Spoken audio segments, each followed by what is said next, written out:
So I use Standing Whiteboards because this is based off of building thinking classrooms in math. So it's one of the things that we tried throughout our school. It gives the students a chance to get up, to talk with a different group of kids. They're with their tables so much. We randomize them. And just getting up and going to a different part of the room sometimes really helps to, have them think differently, talk to different people. Another thing I really like about it is that it's quick. It lets them share ideas with people that maybe they weren't working with before. It's a great way to break up the class and the lesson. So we have used it in a lot of different ways. So usually I'll look at a lesson, and if I see there's a lot of time when they're at their seats or there's a lot of discussion, I'll use the standing whiteboards to break it up. To get them out of their seats. Maybe it's still the same prompt they would have done at their table, but now they're gonna do it on a whiteboard with a different group of kids and then bring that conversation back to the group. We've used it to generate questions for the driving question board. It's a chance to just brainstorm together as a group. We'll use it when we have a chance to brainstorm a model, or maybe they're gonna revise a model, or just to show their thinking visually. Sometimes when we have data, I'll put the data around the room and they can go and take a look at the data and write notices on the whiteboard for that purpose too. So one of the benefits is that we get a really quick read on what kids are thinking, and it is visible really quickly. In today's, they did not share them, but sometimes it's really powerful to have everybody just pause, look around the room, see all the different ways people have represented this. If there's an idea that shows up on a whiteboard that I really want to elevate, I can grab that whiteboard quickly and have the kids share, or have them do a quick gallery walk and see their ideas as well. But it's a really fast way to just see what they're thinking, have them work together, and then get a good read on where we are. It also might highlight some misconceptions we have to come back and hit too. I do. The same question that we've had on the board for a couple of days. Why do the food molecules in the small intestine seem to be disappearing? On your whiteboard, you're going to talk with the other people. You need to use our pieces of evidence when you help. Try to make a model of what you think is going on with the small intestine that explains why some of the food molecules seem to be going away.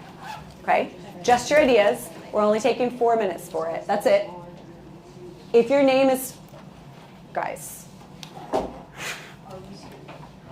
Oh, it worked! Yes! All right, so sad we're missing Dylan. Oh, okay, we have 8 groups. If your name is first, markers are on the front table. Otherwise, you got to move pretty efficiently because you only get 4 minutes. These aren't your groups you're going to meet. If your name is first, yeah, neutral reactions. Got it? Neutral. Yeah. All right, push your chairs in, grab a marker. Right in. Yeah, the small intestines are. Here you go. Yeah, and then she like a little all right, who has Carter? Ryan? Yeah, like that like little my almost kind of ball. And then we can like bring it out here and make a circle and then make like zoom in, and then we can show how like the particles are getting the molecules are getting it's just made of more particles. And then draw a little coming out there.